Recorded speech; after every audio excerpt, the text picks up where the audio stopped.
Kisah ini sering diceritakan oleh para sopir truk dan bus malam yang melintasi jalan provinsi antara Jawa Tengah dan Jawa Timur, khususnya di sekitar tikungan tajam yang dikenal dengan nama tikungan Gademan. Konon, di sana sering menampakkan diri sosok seorang gadis penari. Pak Supri, seorang sopir truk berpengalaman, mengaku pernah mengalaminya sendiri beberapa tahun yang lalu. Malam itu, ia mengangkut muatan barang dari Bandung menuju Surabaya. Perjalanan malam selalu melelahkan, apalagi setelah menempuh ratusan kilometer. Ketika mendekati tikungan Gademan, sekitar pukul 2 dini hari, hujan gerimis mulai turun. Jalanan sepi dan gelap, hanya diterangi lampu truknya. Tiba-tiba, di tengah tikungan yang terkenal angker itu, ia melihat seorang gadis berdiri di tepi jalan.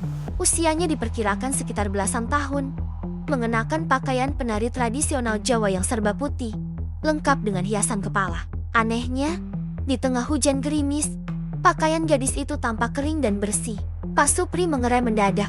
Ia heran, siapa gadis ini tengah malam begini berdiri sendirian di tempat yang jauh dari pemukiman.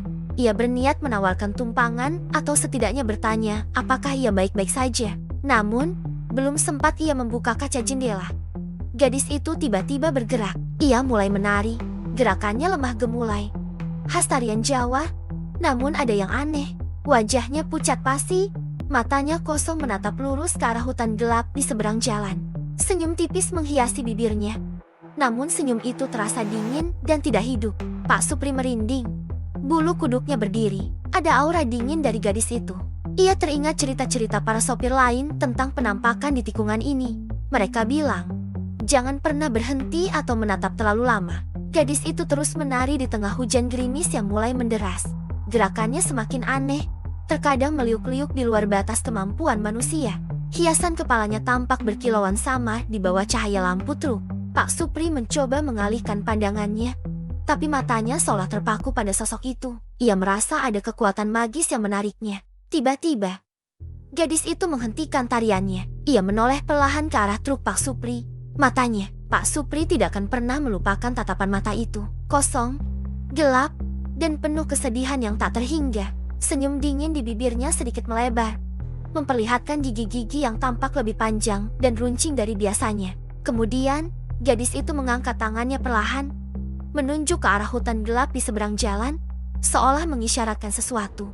Pak Supri merasakan ketakutan yang luar biasa. Ia teringat pesan temannya, kalau melihat, jangan pernah ikuti isyaratnya, langsung tancap gas.